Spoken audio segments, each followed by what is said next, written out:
Welcome to episode 40 of Real Voices of Happy Valley. This is Viv's chat with Mica May, passionate advocate of skilled women in trades. She is the infrastructure of Stopcocks, the women's plumbing franchise started by her partner Hattie Hassan, MBE. About 10 minutes in, you'll hear some strange clacking noises. This is Mica and Hattie's lovely big dog Bella chewing loudly on some treats she was given to keep her quiet. Anyway, on with the show. So I'm sitting in Lombots with Mica May, one of the founding members of Stopcocks. Is that right? Have I got that right? Yeah, well, Hattie set it up and then I joined her, and that's when it kind of grew because there was two of us and we were both able to do more. Yeah, and Hattie, as we speak, is coming back from London from being on, is it Good Morning This Morning? This morning on ITV. So tell us about Stopcocks then. What inspired it and how long's been going? Right. And what is it? It is a firm of women plumbers, but it started as Stopcocks Woman Plumber. Hattie had been a teacher in London of a nursery teacher, and she's never been one for being controlled by other people, Hattie. Right. So when the national curriculum was introduced for nursery school, she couldn't run her little kingdom as she had been, and she did describe it as her little kingdom, as she had been doing in the way that she felt was actually the best thing for the children to be able to develop, because the national curriculum was so restrictive. And so she decided to stop being a teacher, and she wondered what to do instead, and she had always been good at fixing things. In fact, when she was at school, her friends called her maintenance. Yes, because she I fixed remember all their hearing stuff. that on Woman's Hour. Yeah. So she started doing bits of sort of home maintenance and handywoman stuff, but she went and attended, and I think it was an open day of trades training. Or she might have gone specifically to a plumbing workshop. I don't even know. But she particularly loved plumbing. Immediately she started doing it. So she started training. And when was that? This was just before 1990. Right. Because what happened was she started training in London, but then she moved up here to Leeds and transferred her course to Leeds College of Building. Oh. And actually it went a lot better at Leeds College of Building because the other students, who were all guys, were a lot more serious about plumbing. And so that was a better environment to learn altogether. Although she did have to request that they took the girly photo off the wall. By girly photo, I mean one of those topless pictures that used to be everywhere that we don't have in the same way. And also there was no, although Leeds College Building is the only college in the country that is exclusively building. All of the other construction colleges are as part of another college. Oh, I didn't know that. No, but and most people don't. But at Leeds College of Building, they didn't, and they still, we hear many construction colleges don't actually have any toilets for the women trainees because there aren't any women trainees. No, of course not. No. So Hattie was in the fortunate position of using the toilet that was the admin staff's, and it was obviously considerably cleaner and nicer. So, but she did really well there and really enjoyed it. But when she then started applying for jobs or apprenticeships or just a placement, she went through the yellow pages and called every single plumbing company she could find in Leeds, and not one of them would employ her. And they said things like, "Is it for your husband or your son?" Yeah. We are talking pre-1990. I know, which is 30 years ago, even though we don't realise that. But even so, it's still years after the Sex Discrimination Act. Exactly. You know. Exactly. Yeah. But of course, small companies don't have to by law abide by the same regulations as bigger companies. Right. Yeah. And most of the skilled trades that do maintenance in people's homes is mostly companies that are under 5 people. More of them are under 3 people, and then there's a massive number that are sole traders. Right. So there's a whole load of problems to do with the industry, to do with the size of those companies, because there's no capacity for training anyway. But also, nobody has to abide by any regulations, and nobody has to practice any kind of equality. And therefore, old attitudes are remaining. Well, that's interesting. Yeah. So when did you get involved? Hattie started up presumably as a sole. She started trader. up on her own, that's right, with some mentoring from one of the old guys at college. And so he really helped her. And immediately she was, she sat waiting for the second-hand telephone answering machine thing to ring. And it actually ran off the hook really quickly. Yeah. Because people were really very keen. She immediately advertised herself as a woman plumber. And that's what so many people thought, this is going to be a level of service or a kind of person that I want to have in my home. So she immediately had tons and tons of work. And then I'd been working in the voluntary sector doing a whole bunch of development work. And kind of the bottom fell out of that to do with funding. And there was very much less jobs, fewer jobs. And so I was not working, and I got together with Hattie in a relationship. And she had just got herself a website. It was 2006. So she was very quick with getting a website and an email address in comparison to other people in the industry. And because of that, I mean, she was still able to manage the number of customers that there were quite well, although she was attracting more people who wanted her to do work for them. But she started getting contacted by other women who wanted to become plumbers, who said, how did you do it? Right. And I want to be able to do it. Yeah. And so there was the combination of that having happened and me not having the career that I had. I was just doing bits and bobs of work to keep the wolf from the door. So I was also completely fed up with working in the voluntary sector and the way that every time funding comes to an end, you're out of work and you have to just kind of... Oh, yeah, there's and not you've a got all this clear applying career for your path or own anything. job and all the rest of it, yeah. Yeah, so I was totally fed up and burnt out because of all that. So it was a very natural thing for me to do, because she was just talking about it all the time anyway, to become involved in it. And so one of the first things that she started doing initially was that she started a newsletter, which I started doing the online thing to make the newsletter. And so she sent that out to all the women plumbers that she could find. And the women plumbers who were contacting her saying, how can I do it? Or the women who were training. And talked to them about what it was that she'd done to be able to get in, because they were also encountering the same problems. If they'd done training, and she could say, go here and do the training. But actually, that's not where the problem lies. The problem lies in getting into the workplace because of the issues around anybody getting into the workplace, but especially the issues about women getting into the workplace, which is not only because they're women, although that is a huge factor, but because, especially at that time, but it's still a big chunk of the women coming into skilled trades are not,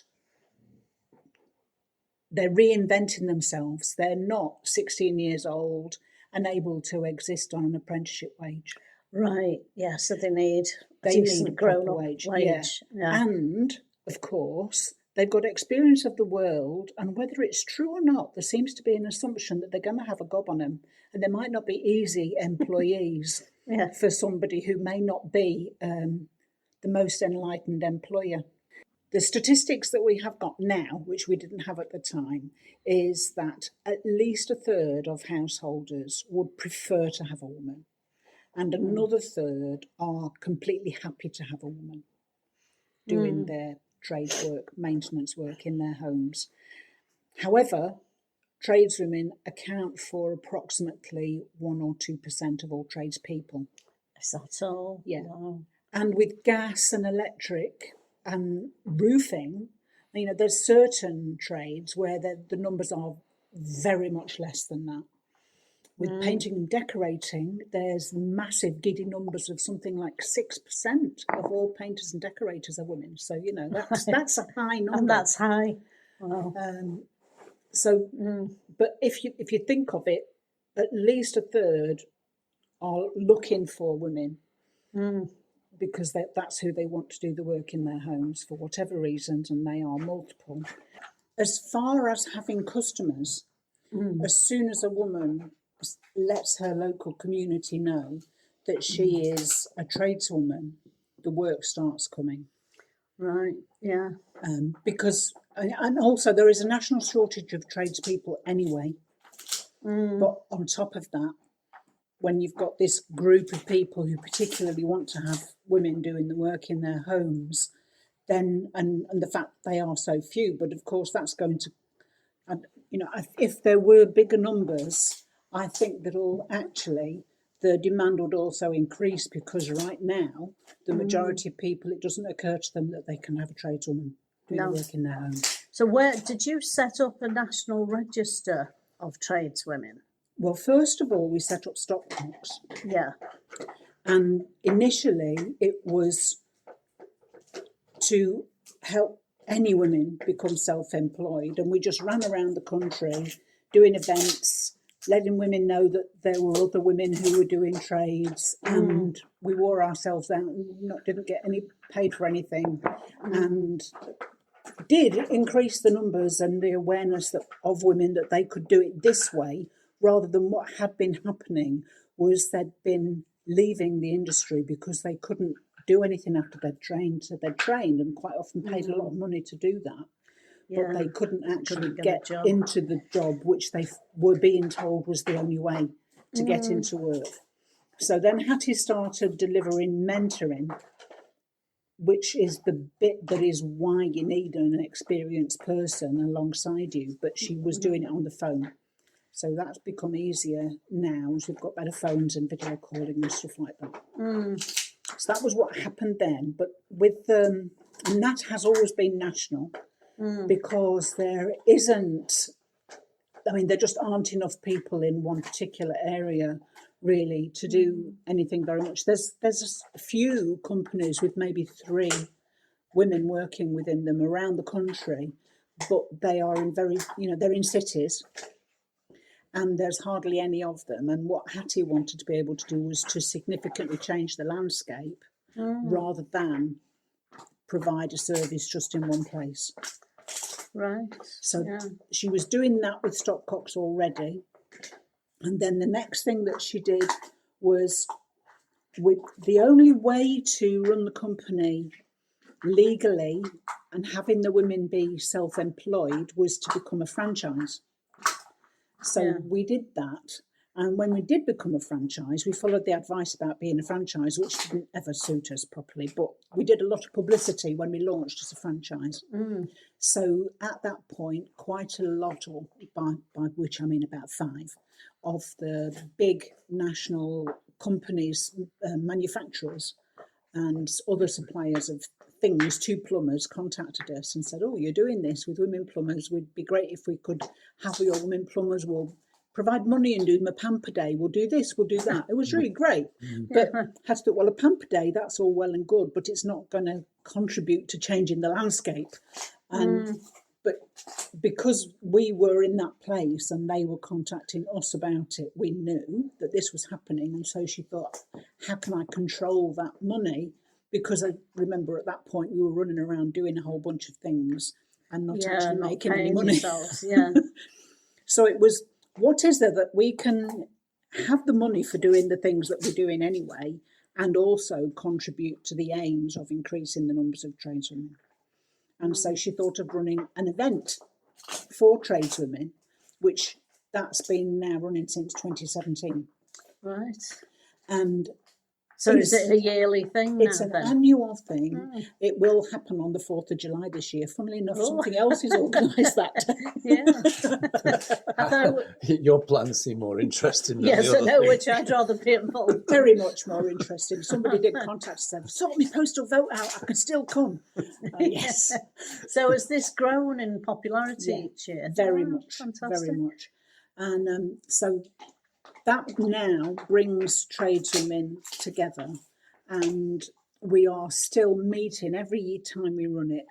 There are women contacting us saying, "Oh, I don't know if it's going to be for me. I've never met another tradeswoman. I'm a bit scared, a bit shy, intimidated, because they're all going to be these fantastically skilled Amazons." And I'm just doing something on my own. That's right. Yeah. That's right. That's right. So every single time that happens.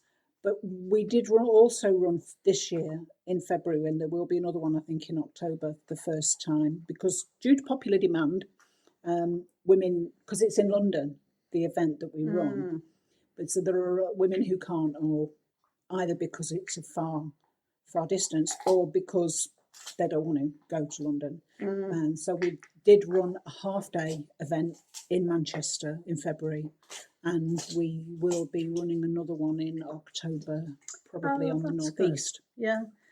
And not everyone wants to go to that London, do they? That's right. You They know. do not. They do not. And actually, there's as well as being women, and there's a lot of people who are dyslexic. There's a lot of people who are neurodivergent. People who either didn't succeed at school because of those issues, or who are actually, because of the way their brains work, they are more likely to be good at stuff that you do with your hands.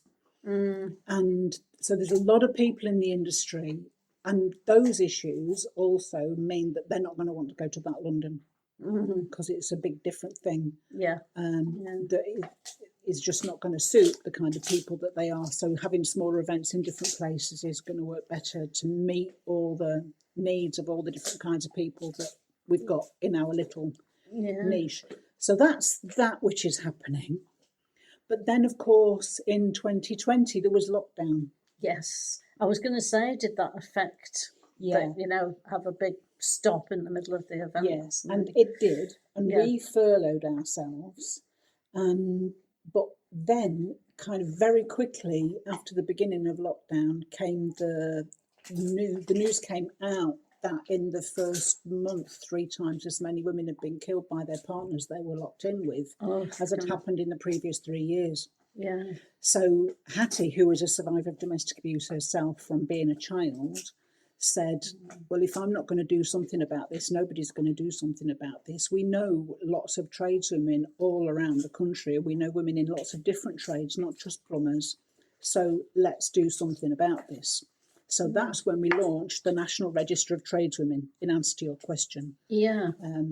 So that was it. It doesn't run in the same way anymore. We were connecting people, householders around the country with the tradeswomen who we had on, who we verified them, and we verified about 400 tradeswomen. But a lot of them were considerably too busy to be able to do the work that we wanted them to be able to take. So what sort of work, when you were talking about women in abusive situations, would it be like locksmiths and... Well, all the people that we provided the service to, we still actually did provide the service to anybody who wanted the service. We didn't say, are you abused? Right, okay. We just provided the service. But we were doing it in recognition of the fact that if a tradesman comes to the house and you are vulnerable, or a tradesman comes to the house and there might be an abusive man present, it's very likely that if there's another man in the house that the woman is paying attention to, it's going to trigger him to be worse when the tradesman has actually left. So that was the reasoning behind it. But yes, there was locksmiths, plasterers, painters and decorators. We didn't get any glaziers, so there was nobody who could fix windows. But there were, because we were having women from all trades, we were able to address some of the issues that women who are living in domestic violence situations encounter, as well as that's one of the reasons we now know from those statistics that we gathered when we did it, that a third of householders, we were turning away twice as much work as we were able to do anyway, because there was so much work coming.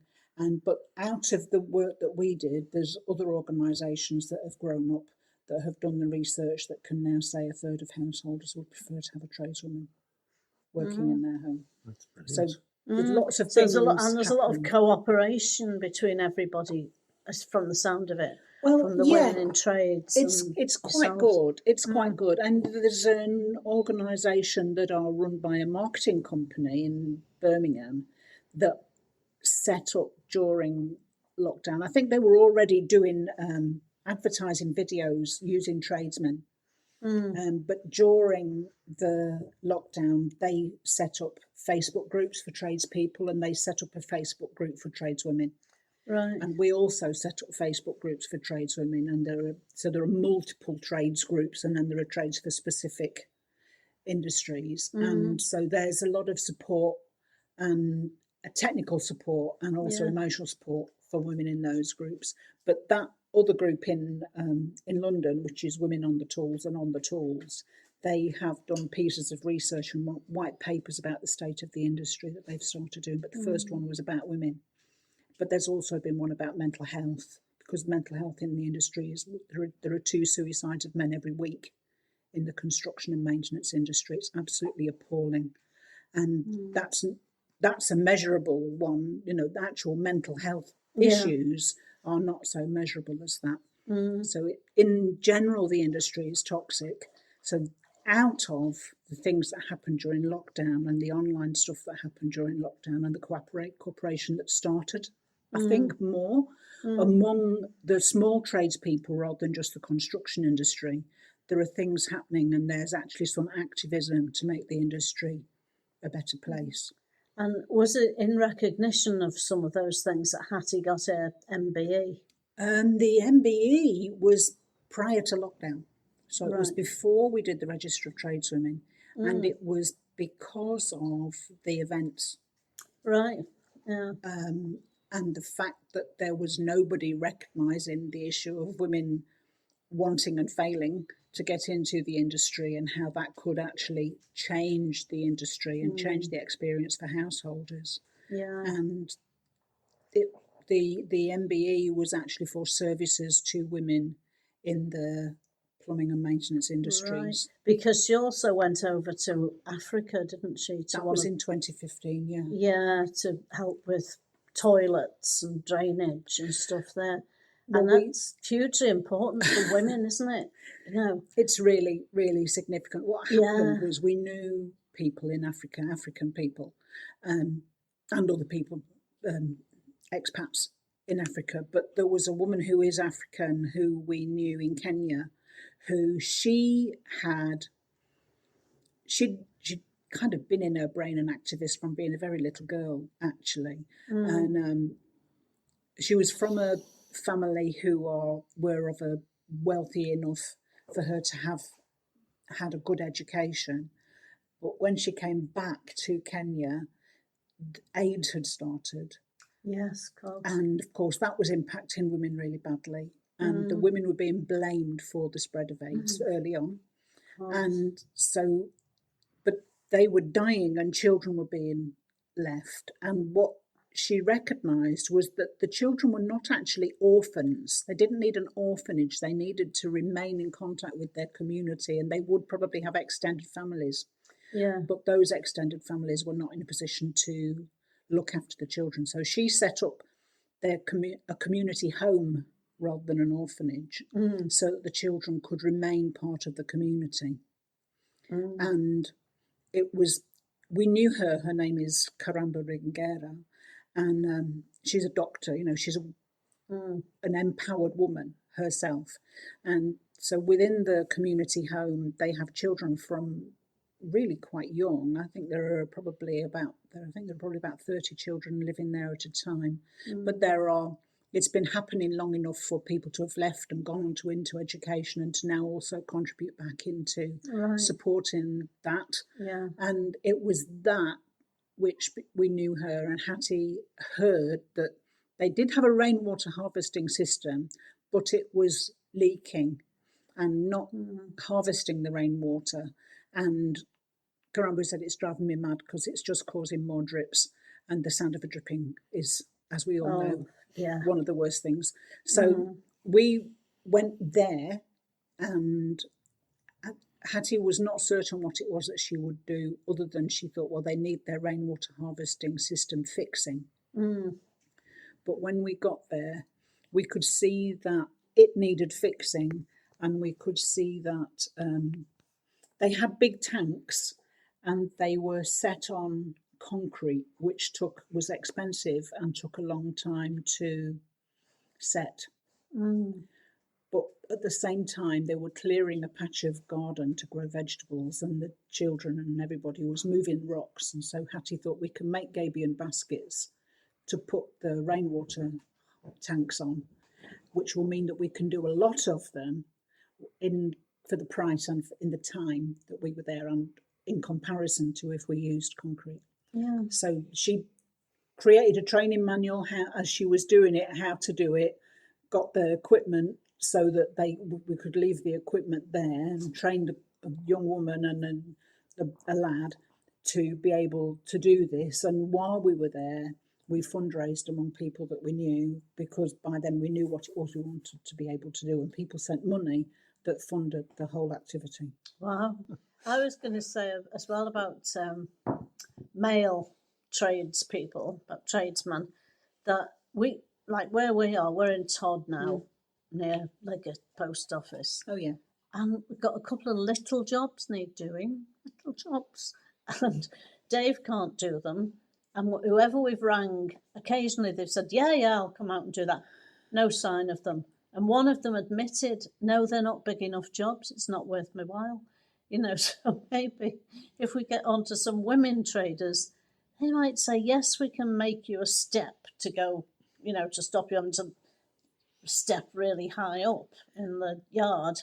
Or, yes, we can sort out that gutter at the front of your house that's dripping, In a way, it's more severe that we have no handy people than no tradespeople. Because the fact is, if you are having to make a living, then once you will focus on things that you can be in the same place, working on the same job all day, or for a couple of days. It's just more cost effective. Yes, yeah. But when we get that, but we just wanted a handyman or woman. Yeah, if there's a handyman or a handy woman, and now that might be somebody who is gaining competence in a specific skill, or it might be somebody. There are actually a lot of people who are quite happy just to be a handy person if they don't necessarily need to bring in the same size of income as people may need to bring in, who will be focusing on the higher pay. Yeah, I do work. understand that. It's just that from the point of view of someone who needs jobs doing. And because there's just not enough, people are prioritising the stuff that pays best.